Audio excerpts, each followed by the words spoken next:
Boa noite. Você está no Falando em Fundações, um programa que traz a você as principais novidades do universo das fundações e organizações do terceiro setor. Você vai poder acompanhar o trabalho das entidades sociais e conhecer os personagens que constroem o terceiro setor, esse alicerce de cidadania e cooperação entre sociedade, pessoas, governo e iniciativa privada. Eu sou Joel Scala e vamos estar juntos toda semana. Esperamos você aqui, participando e ajudando na construção de uma sociedade mais justa e solidária. O Falando em Fundações está começando.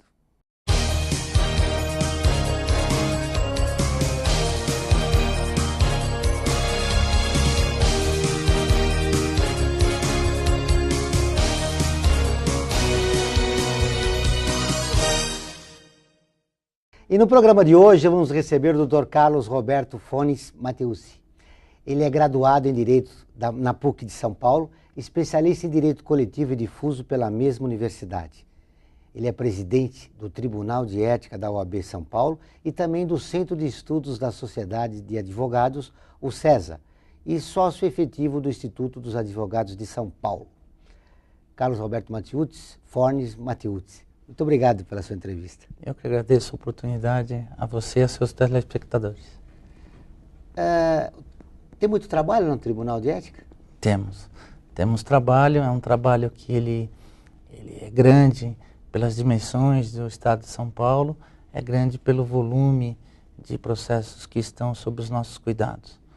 Que processos são esses? São processos que se dividem em duas grandes naturezas, uma disciplinar e outra deontológica, onde o Tribunal, a Ordem dos Advogados do Brasil, ela presta o grande serviço de esclarecer os advogados e a população de um modo geral sobre as questões éticas que pairam, que gravitam em torno da atividade da advocacia. Assim, todo e qualquer advogado, todo e qualquer estagiário que tem uma dúvida de como proceder, de como desenvolver a profissão, de saber se determinada conduta é permitida ou não, quer pelo estatuto, quer pelo Código de Ética, pode pedir uma resposta formal da entidade. Essa resposta será respondida por uma equipe de 20 advogados que estarão lá para mostrar qual o modo seguro de se prestar esta atividade. De igual sorte, nós temos todas as turmas disciplinares. Elas estão espalhadas no estado inteiro de São Paulo, são 21 turmas disciplinares, contando com mais ou menos 3.000 colaboradores que têm por missão fazer o desenvolvimento e o trâmite de aproximadamente 20.000 processos disciplinares no estado de São Paulo inteiro, de tal sorte a averiguar com correção e independência se a conduta do advogado, naquele caso específico, ela foi pautada pela ética e pela correção. Então, esse é o trabalho que nós temos. Quais são os principais assuntos que envolvem esses processos disciplinares? Nós temos algumas situações que gravitam desde o relacionamento da advocacia, como, por exemplo, desenvolver a advocacia, e eu dou alguns exemplos, como o advogado pode desenvolver a sua publicidade, este é um modo, como o advogado pode cobrar os honorários, se aquela cobrança é abusiva ou não de honorários, como ele pode, outra situação muito verificada, é o questionamento acerca do relacionamento entre o advogado, que se pressupõe independente e às vezes colide com a conduta de uma autoridade, como magistrado, delegado de polícia, promotor de justiça. Então, são basicamente esses os temas que têm maior repercussão dentro do Tribunal de Ética. Se eu tiver um problema com o meu advogado, no meu relacionamento com ele, alguma dúvida naquilo que foi estabelecido, no acordo que eu estabeleci com ele, o que eu devo fazer? Essa pergunta é muito importante, porque muitas vezes taxam o Tribunal de Ética de uma conduta corporativa. E nesse tema específico dos honorários é que a atuação da ordem se revela muito enérgica. Para se ter uma ideia, por recomendação expressa da entidade, todo o advogado tem por dever contratar os seus honorários por escrito. Isso já minimiza de um modo muito acentuado as divergências normalmente existentes. E não só impõe a contratação por escrito, como ainda também impõe que esse advogado preste contas regulares, tanto com relação à qualidade do serviço, o serviço por ele desenvolvido ao longo de um processo judicial, por exemplo, como ainda a prestação de contas pecuniária a respeito de valores por ele levantados ao final do processo. Na existência de uma dúvida, na existência de qualquer questionamento, a Ordem dos Advogados disponibiliza no Estado inteiro uma estrutura do sistema, chamado Sistema do Tribunal de Ética, que possibilita, sem maior formalidade e com até auxílio dos funcionários da própria Ordem, que você ou qualquer cidadão, se dirigindo a uma entidade da Ordem, formule uma queixa por escrita, que será imediatamente apurada pelo conselho, pelas comissões de ética e posteriormente pelo Tribunal de Ética. Como é que funciona esse ato disciplinar do Tribunal de Ética? O que pode acontecer com o advogado quando ele incorre num problema? O advogado pode, nas situações mais simples, estar sujeito a uma pena de uma censura, quer dizer, é uma reprimenda da classe sobre uma conduta por ele mal realizada, vamos dizer assim, e vai até uma suspensão. Nos casos mais graves, por exemplo, onde há um crime infamante, onde há uma situação de uma conduta absolutamente incompatível com a idoneidade que se espera do advogado, esse profissional pode se submeter, inclusive, a uma pena de exclusão. Essa exclusão ela é analisada inicialmente pelo Tribunal de Ética, que tem por função permitir o contraditório, vale dizer, a defesa desse advogado que está sendo acusado. Ele conclui com o relatório que é encaminhado ao Conselho Seccional. O Conselho Seccional, por meio dos seus conselheiros, então, decidirá se aquele advogado deve ser ou não excluído de seus quadros. Esse processo é duradouro, ele demora muito, porque se fala muito que os advogados são corporativos, né? São corporativistas. Olha, essa é uma queixa que nós costumamos ouvir, mas eu posso lhe dizer que, em primeiro lugar, como guardiã da legalidade, a Ordem dos Advogados primeiro respeita o contraditório. Vale dizer, não se pode esquecer que a todo acusado é dado o direito de defesa e das provas a esse contraditório correspondente. Então isso pode variar numa situação para outra.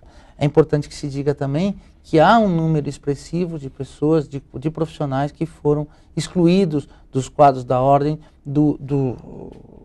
no curso desse ano e dos anos passados. E é importante que se diga que a Ordem, ao contrário do que muitos pensam, não tem esse senso corporativo. Tanto assim que exclui e aplica inúmeras penalidades aos seus integrantes, mas não só isso, como as divulga. Hoje o Tribunal de Ética disponibiliza uma ferramenta a qualquer um da sociedade capaz de saber exatamente quais foram as penalidades aplicadas, quais foram as pessoas que se submeteram a uma penalidade mais severa, por exemplo, que a de suspensão, quais são as ferramentas e mecanismos do próprio Tribunal de Ética com relação, por exemplo, à estrutura, partes que colaboram, pessoas que colaboram com esse tribunal, tudo de sorte a dar transparência. É importante também que se diga que esse mesmo Tribunal de Ética vem, de um modo acentuado, reduzindo o seu acervo de processos. Nós, nessas últimas gestões, buscamos fazer com que esses processos disciplinares se transcorram de um modo mais rápido, dando a chamada efetividade, uma resposta mais efetiva à população de um modo geral e até mesmo ao advogado que injustamente é processado, como também em termos de qualidade. Nós estamos, nesse momento, por exemplo, realizando inúmeros eventos, inúmeros cursos de aprimoramento aos advogados que integram o sistema de Tribunal de Ética, como encontros regionais, palestras e eventos assemelhados, como também aparelhando todos os funcionários dessa estrutura, de tal sorte a conseguir uma unidade de padronização de procedimentos. Quais são as maiores queixas contra os advogados? Elas se referem, como eu disse, àquelas três frentes: publicidade, honorários e relacionamento entre advogados e autoridades. Qual que dá o processo de exclusão? O processo de exclusão ele pode se dar em duas situações. 3 suspensões, tá?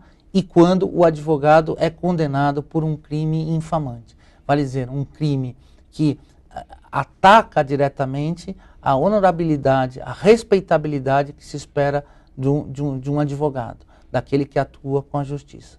Nessas situações onde também o advogado se torna moralmente inidôneo, quer dizer, há sobre ele uma pecha de não boa reputação, nessas 4 hipóteses se afigura o caso de exclusão. Por exemplo, doutor Matilde, no caso do julgamento do mensalão, se houver algum advogado junto à OAB que atua, né, profissionalmente, depois de condenado ele perde ele pode perder. Não há como se dar essa resposta clara, até porque até o presente momento a ordem não recebeu qualquer tipo de comunicado, num primeiro momento, sobre essa situação. Segunda questão, não há ainda o chamado trânsito em julgado. A decisão ainda não se tornou imutável. Tem que publicar no Diário Oficial, é isso? Porque ela tem que se encerrar o julgamento e deve haver a condenação, e a partir daí, não sendo mais passível de qualquer recurso.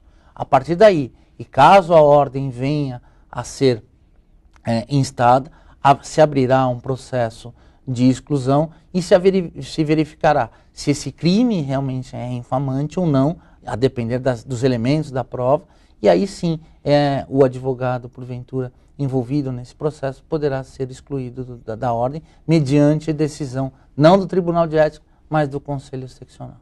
Vamos continuar sobre esse assunto, mas agora nós vamos fazer um pequeno break e voltamos em seguida.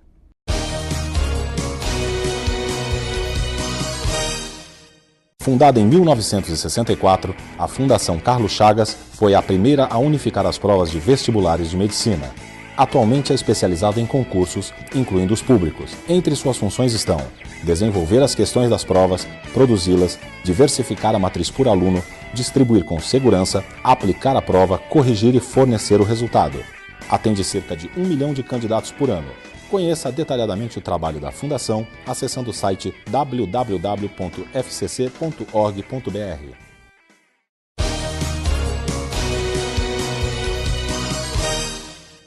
Estamos de volta no Falando de Fundações. No último bloco, nós estamos terminamos falando do mensalão. Esse julgamento realizado pelo Supremo Tribunal Federal, que está terminando, né? Praticamente acabou. Qual a importância dele para a justiça brasileira? Eu acho que a importância dele para a justiça brasileira é de demonstrar à sociedade, primeiro, a independência do Poder Judiciário. Isso é um fator muito importante. E a compreensão para a sociedade da importância de se ter uma justiça independente e como ela funciona. Eu poderia dizer que, independentemente do seu resultado, a sociedade passou por alguns meses discutindo como se dá um processo judicial, discutindo quanto às diferentes teses nele representadas, e bem assim as diferentes opiniões decorrentes dessa mesma situação. Eu acho isso muito importante. Aproxima a justiça da sociedade. A sociedade começa a entender, começa a vivenciar as particularidades de um processo judicial. O quanto é difícil se chegar a uma conclusão e quanto importante é se ter um judiciário independente, sem qualquer atrelamento a qualquer um dos outros poderes. Então eu acho que esta é a grande vantagem, é fazer com que a sociedade deposite cada vez mais, independentemente do resultado, que vale dizer, não é porque existiu condenação ou existiu absolvição, mas sim o grande mérito de se mostrar que esta conclusão se deu baseada na leitura de 50 mil páginas de um processo, a partir da possibilidade do exercício de defesa por seus advogados, de um resultado esse que se obteve a partir de uma atividade séria, livre e soberana. Mas alguns advogados defendem a tese que esse julgamento foi político. Sim, não há a menor dúvida. Existe essa interpretação, ela é pertinente no ambiente da dialética de um processo judicial, mas isso tudo fica, creio eu, num aspecto isolado desse resultado, desse julgamento, cujo grande mérito foi enaltecer a conduta do judiciário como órgão pacificador das divergências existentes na sociedade. Isso não pode comprometer, digamos, o conceito da justiça brasileira? A credibilidade, a sua credibilidade? Veja, dentro de um processo judicial, sempre existem versões sobre o mesmo fato e interpretações sobre o mesmo fato. Não há a menor dúvida de que, dentro de um processo judicial, questões relacionadas à independência podem ser arguídas. Mas a grande verdade é que esse processo, ele se revelou como um dos maiores índices de audiência da TV Justiça, por exemplo, passou pelo crivo efetivo da análise da sociedade, e a sociedade como um todo pôde observar que como funciona um processo judicial e que ele se transcorre, certo ou errado, nas conclusões de toda a população brasileira, de um modo independente. Enfim, para a sua opinião, sai um novo momento na justiça brasileira. Eu acredito que a sociedade, de um modo geral, sai fortalecida. Sai fortalecida porque teve um processo judicial que teve começo, meio e fim. Esse começo e meio e fim foi amplamente discutido no âmbito da maior corte, da corte mais importante do país, com acesso sobre os termos da sua dialética por toda a sociedade, e se viu que, apesar de opiniões, que as opiniões, aliás, divergentes, elas fazem parte do contexto de um órgão colegiado, mas que se evoluiu a se chegar a uma conclusão. Mas ainda permanecem alguns problemas com a justiça. Por exemplo, o acesso da população de baixa renda à justiça. Ainda é uma utopia, né, no Brasil. Olha, eu tenho para mim... Doutor Matiusi, antes que eu responda, nós vamos para um intervalo e voltamos dentro de instantes. Aguardem.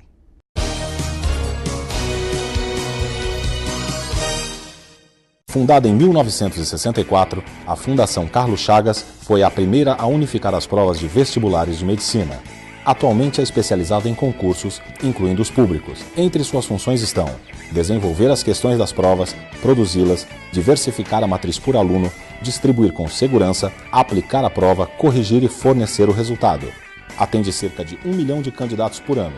Conheça detalhadamente o trabalho da Fundação acessando o site www.fcc.org.br.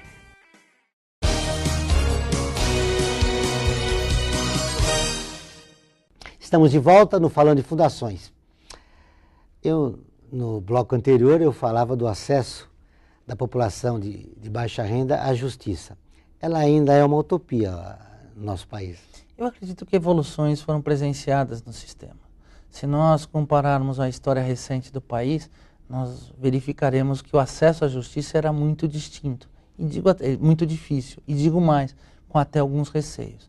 Lembro-me que quando eu me formei, eram consultados com frequência por clientes que tinham dúvidas a respeito das questões tributárias e receavam aqueles clientes naquela época de que, ao entrarem na justiça, poderiam sofrer algum tipo de reprimenda por parte das autoridades.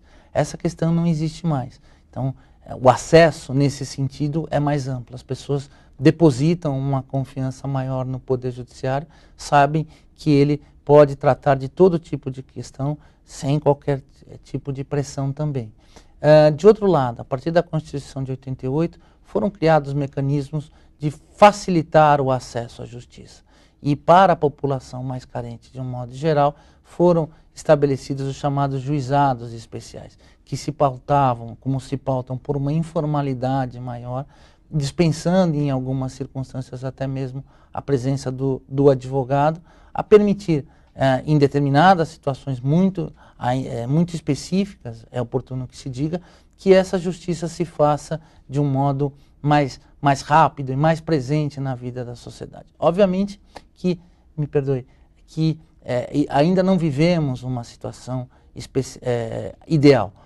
Os investimentos que os poderes públicos fazem no judiciário, e às vezes até mesmo com repercussão prática efetiva, e aqui eu me refiro ao caso de São Paulo, onde o judiciário bandeirante não desfruta de um orçamento próprio, certamente são entraves, são gargalos que merecem uma melhor análise e um aprofundamento, de tal sorte a permitir que esse acesso se dê de modo mais efetivo e que esse processo termine de um modo mais rápido. Contudo, é importante se dizer que avanços existiram, que todo o judiciário, a cúpula do Poder Judiciário também busca alternativas em relação a isso. O outro problema é a morosidade. Sim. Como é que você resolve esse problema? Esse problema é um problema muito sensível. Não é admissível, por exemplo, que um processo dure por tanto tempo.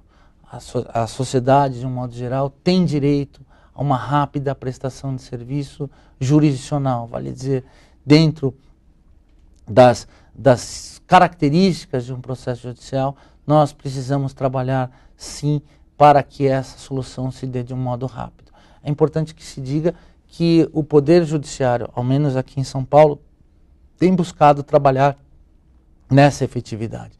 Vem buscando diminuir o seu acervo, vem buscando melhorar as condições de trabalho mediante mecanismos de informática, por exemplo, para que esse processo seja resolvido de um modo mais rápido. Mas muitos avanços efetivamente ainda merecem ser dispendidos nesse setor, de tal sorte a permitir que o processo se resolva de um modo rápido. Agora, é importante que se diga também que a demora no andamento de um processo judicial não é uma característica exclusiva do país. É algo que é inerente ao próprio sistema de solução de disputas, porque nele há que se observar prazos legais, há que se observar contraditório e provas que, por vezes, são difíceis de serem alcançadas, são difíceis de serem concluídas. Por exemplo, uma prova pericial em que demanda, por exemplo, a intervenção de 2, 3 engenheiros ou 2, 3 peritos contábeis, não é algo que se resolve facilmente. Daí porque a solução rápida de um processo também tem essa característica de não ser alcançada, dada a complexidade de um processo judicial, que por vezes é natural diante da extensão e complexidade da própria disputa. Nós temos aqui na Justiça Brasileira 3 instâncias, né? A primeira, a segunda e o Supremo Tribunal Federal ou o Superior Tribunal de Justiça. Um processo normal que dá entrada aqui em São Paulo, na primeira instância, quanto demora para chegar no Supremo? Depende, precisa verificar se ele chega ao Supremo necessariamente, né? Para que chegue um processo ao Supremo Tribunal Federal, é necessário que nele haja uma discussão sobre um texto constitucional, né?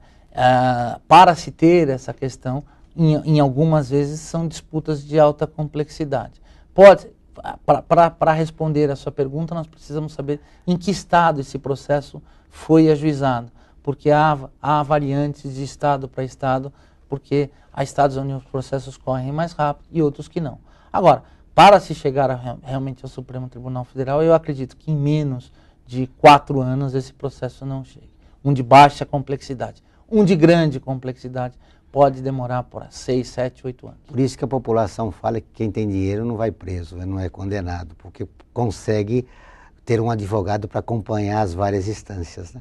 É uma das circunstâncias. De volta à questão ética dos advogados, você disse no bloco anterior de como atua o Tribunal de Ética na OAB. São 3 aspectos, né? Você falou, vai desde a disciplinar, quando o advogado sofre 3 suspensões, ele pode ser excluído. No caso, por exemplo, teve um julgamento aí, se não me recordo, é do goleiro Bruno, que o advogado abandonou o julgamento. Nesse caso, ele recebe uma sanção? A sua pergunta é muito importante, porque toda vez que o advogado atua, ele atua de modo livre, independente, para preservar os direitos do seu cliente, portanto de um terceiro, e o faz mediante uma autoridade pública que se pressupõe imparcial. Em determinadas circunstâncias, e eu não vou analisar esse caso específico, pode estar o advogado diante de uma situação em que essa imparcialidade desejada não seja alcançada. Daí porque, em determinadas circunstâncias, e a depender da análise do caso a caso, o advogado, em nome do seu cliente, pode se valer de todas as ferramentas, de todos os mecanismos necessários para a proteção dos interesses do seu cliente. Daí porque o manejo correto e devido do processo, de um recurso, por exemplo, não sei especificamente esse que você mencionou, mas de um recurso, ele é válido, legítimo, desde que não ofenda a boa-fé processual esperada, desde que não haja um caráter de retardar o julgamento de um processo ou fazer com que haja um desprestígio grande da justiça. Vale dizer, o advogado não será penalizado caso ele, com lisura, transparência e correção, se valha dos recursos legalmente previstos ou que venha, a partir desse recurso, afastar uma ilegalidade ou imparcialidade. Porque ao exercer o seu munus, ao exercer sua profissão, ele certamente está defendendo o interesse de terceiro diante de um poder público. E para afastar eventual arbitrariedade, ele pode lançar mão das medidas legalmente previstas, desde que, mais uma vez, não seja um instrumento para protelar o andamento do processo. Finalizando nossa entrevista, como o telespectador pode denunciar um advogado? O sistema da Ordem dos Advogados do Brasil, ele é um sistema muito capilarizado. A Ordem dos Advogados do Brasil está hoje presente na enorme maioria das cidades da capital, da região metropolitana e do interior. Daí porque em cada uma dessas unidades há um departamento específico para receber essa reclamação. E essa reclamação, portanto, ela permite que esta queixa, que esta insatisfação venha a ser analisada pelo sistema do Tribunal de Ética, a demonstrar, como eu disse anteriormente, de que o tribunal, a instituição Ordem dos Advogados do Brasil, não é corporativa, ela disponibiliza mecanismos para que toda e qualquer queixa venha a ser analisada. Caso a denúncia seja comprovada, ele é punido. Sim, não há dúvida. Muito obrigado pela entrevista. E chegamos ao final desta edição do Falando em Fundações, um programa que trata dos assuntos ligados ao terceiro setor. Se você tem dúvidas ou sugestões, encaminhe um e-mail para contato@tendicemedia.com.br. Acompanhe também nosso programa toda terça-feira às 14 horas na Rádio Trianon 740 AM. Até a próxima.